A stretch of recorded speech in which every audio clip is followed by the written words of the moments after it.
Hello, and welcome to Garden of the Black Roses. This is fanfiction.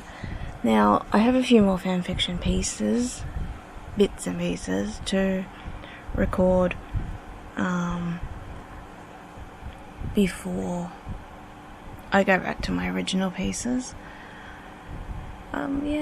So this one is another Yu-Gi-Oh fanfiction. I really was into the puzzle shipping stuff, so this is the last one actually.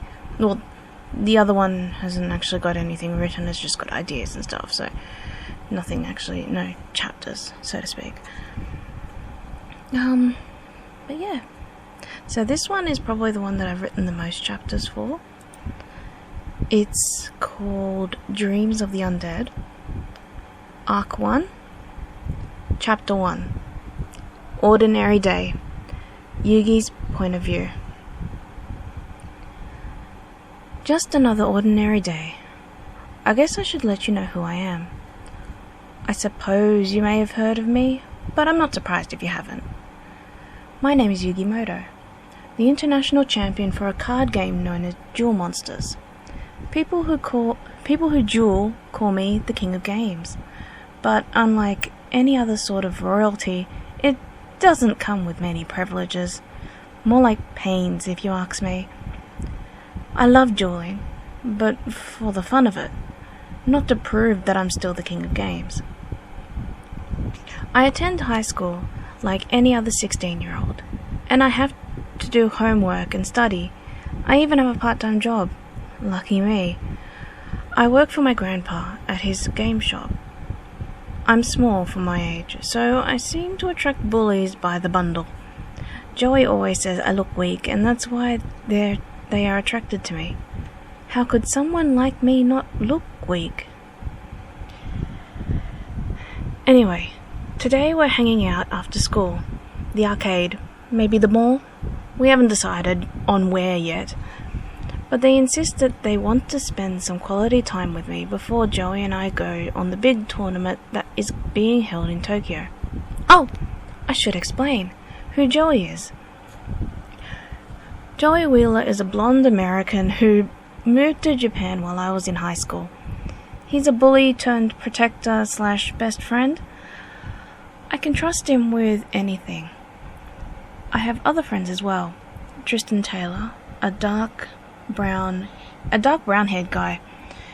He used to be another bully.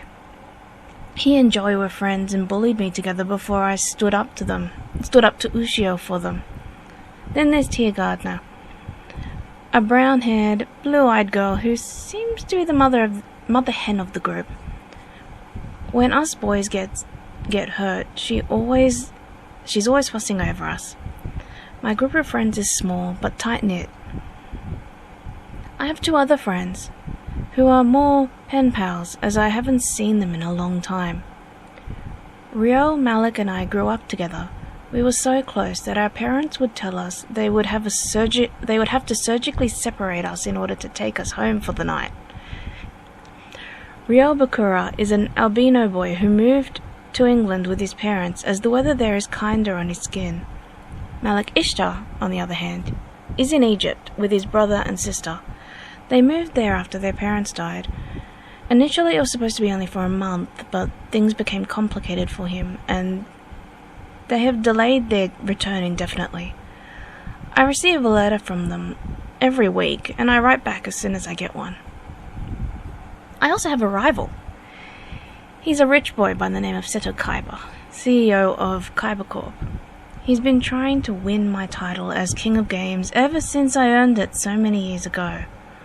I suppose you could call him a friend, as he has helped me out on occasion, but he challenges me to duel more than he offers to help.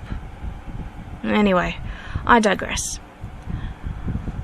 I've been waiting for my friends at the school gates for a while now, and I get the sneaking suspicion someone is watching me.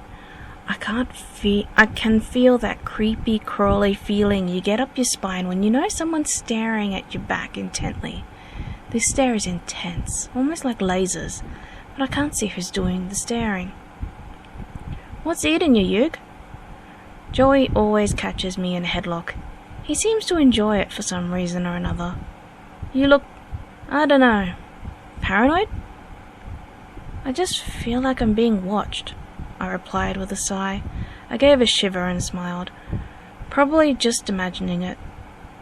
More than likely, dude. Tristan gave me a slap on the back. Always for support, but always almost knocks me over in the process. I don't see anyone staring at you here. And if they were... Tia rests her hand on mine. I don't mind when she does that. She's the only girl who cares for me in that way. It would be because you're the undefeated king of games, staring at you in awe. Awe? I stared at her in disbelief. It would more likely be judgmental, trying to decide if I look weak enough to be defeated in a duel. I waved my hand at them to prevent any further discussion on the point. It's probably just me overthinking things again. So have you decided what you're going to do next year? Joey asked. I had yet to choose my electives for next year and was procrastinating over it. I was thinking of taking up economics. Despite being mad at maths? I asked slyly. I'm considering taking subjects that will help with an archaeology degree. So, ancient history, religion, and modern history? Tia supplied, before arcing her eyebrow at Joey. And the day you do economics would be the day Yugi marries another man. I laughed nervously at that. I realized I was gay a good while ago. None of my friends know this. I guess they assume I'm as straight as an arrow. I don't know if I will ever have the courage to tell them. It was then that I saw a pair of crimson eyes looking my way, more like staring intently. Don't look now, Tristan hissed softly at us. The Sennen partners are staring at us. It was well known that Yami and Atemu Sennen were married despite being in high school. They somehow managed to get permission from the government. I have no idea how they managed it, but they did. I wonder what got their attention. Me, I thought with a gulp. They were the most popular guys in school and the object of my unrequited affections. I've never acted on my feelings because they are together, and knowledge of my affections would just be a burden, not to mention unwanted. But I don't understand why they were staring at me. Unless you want something, Joey yelled at them, breaking their staring. Leave! The glare they gave Joey could have killed him if they had the power to. It's not nice to stare. They left without once looking back at me. Annoying bastards, Joey grumbled before looking at me. I suppose they were the ones that were staring at you. Made you feel really uncomfortable. Can see it. Yeah, I guess. I shook my head, trying to shake the uneasiness from my mind. Where do you guys want to go? The mall? Tia asked, her eyes lighting up. There's a new store that just opened up there. Girly? Tristan asked, a little suspicious.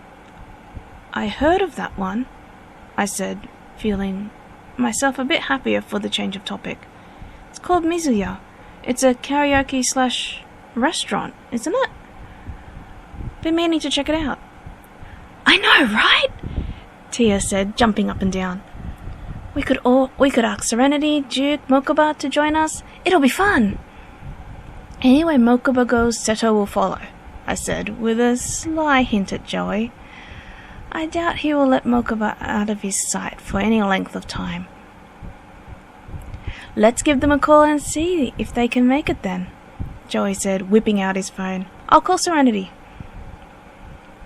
Tia called Duke, and I called Mokuba.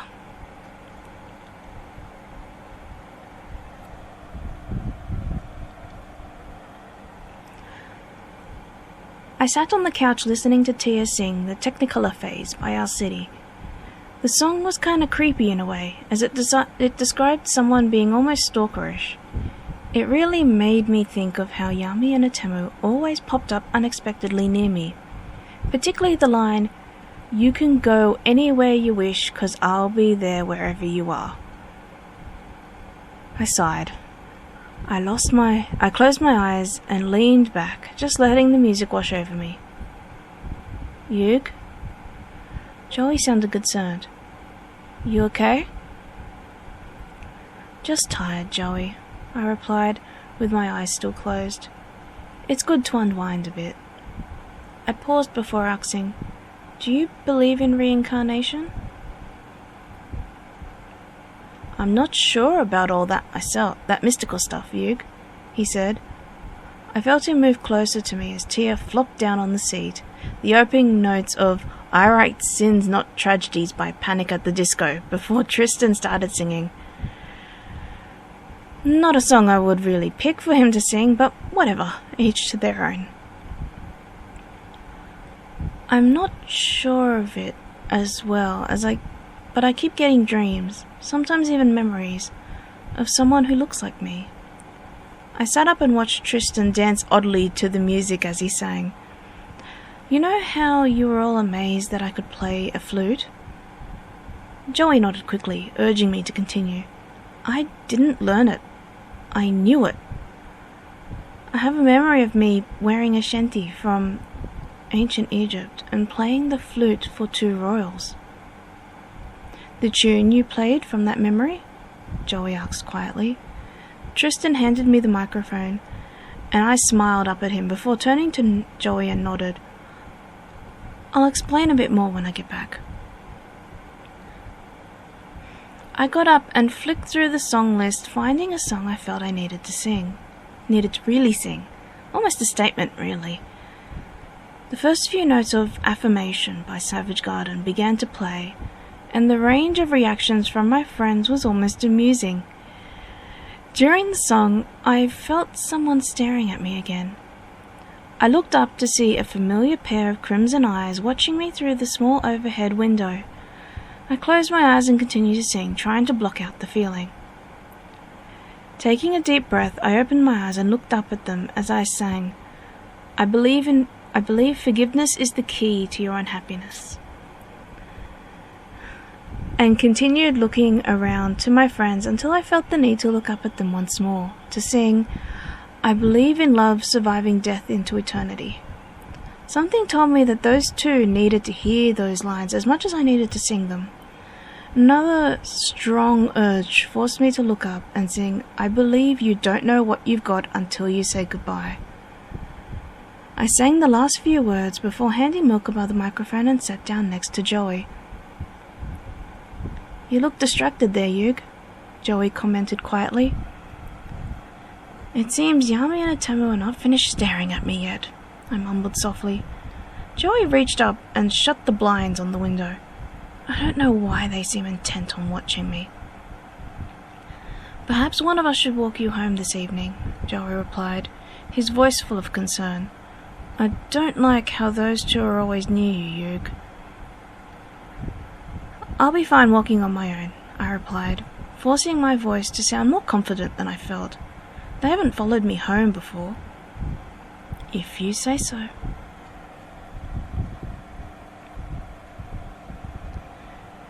Part of me was really regretting taking Joey up on his offer.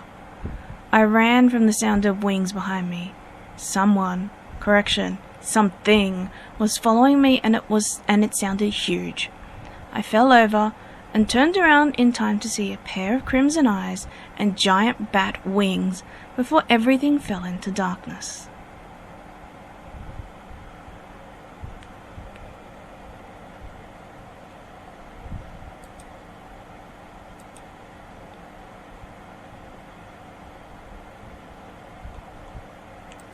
And that's it. That's it of that chapter.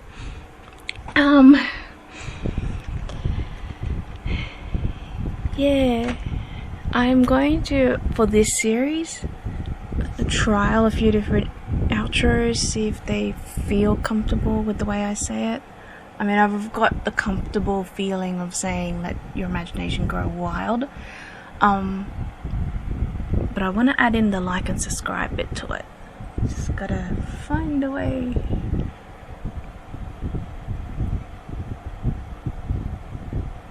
But yeah, if you do like these audio series, feel free to comment below if you want me to continue on any of them actually.